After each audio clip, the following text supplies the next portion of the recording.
Mag-unboxing po tayo mga kaibigan. Meron na naman pong dumating na dapat buksan. Ito ay Posi Audio B3 Stereo Power Amplifier. Class D amplifier po ito.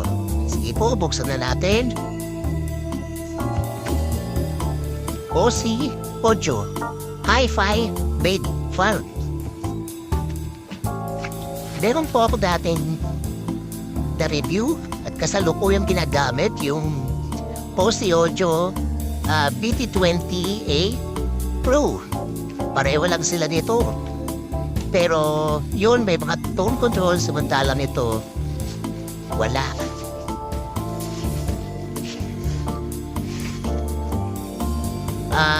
Meron lang siya volume potentiometer o tinatawag natin volume control. Power switch na rin siya. Yun, tumunog. Ito po ang kanyang volume control.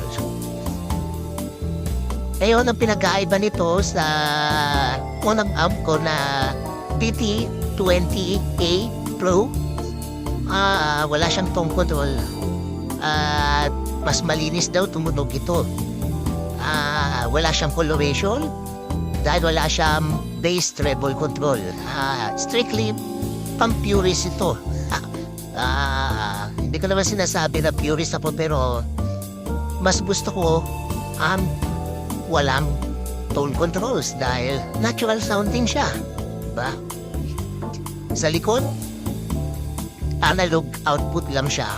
Analog input meaning RCA cable, gagawin nating pangsaksak sa kanya. Maaaring galing ito sa magagaling sa DAC o kaya sa preamp. Ito ang kanyang speaker terminal, dalawa, stereo kasi siya. Hindi na ako bumili ng power supply niya, yung adapter niya la 48 volts kasi meron lang ako. Additional 2,000 plus yung kung bibili ka pa. Samantalang ito, nabili ko lang siya ng 3,100. Murang-mura, diba?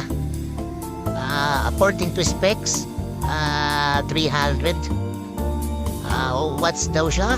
Pero hindi ko totoo yun dahil depende yun sa impedance ng computer ay ng speaker ninyo. Mas mababang impedance like 4 ohm, tataas ang kanyang rated output power per channel. At depende rin yun sa power supply niya kung 48 volts. Yun, siguro mapamaximize niya 300 watts if this speaker is 4 ohm.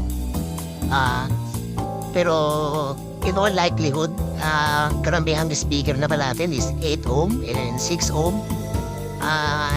More or less mga 100 plus watt lang ang rating niya per channel. Okay? Ano pa ba? The same base sila na Texas Instrument TPA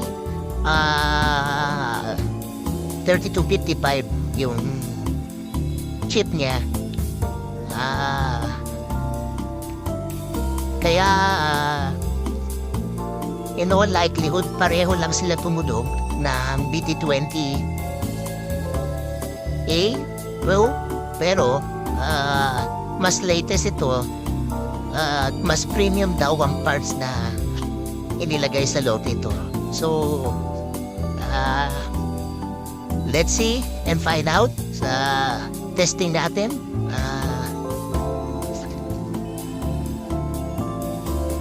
Patutugtugin natin ang ating bagong bilhin Class D Power Amplifier. Yan lang po muna mga kaibigan, at salamat ulit sa pagsubaybay sa akin mga unboxing.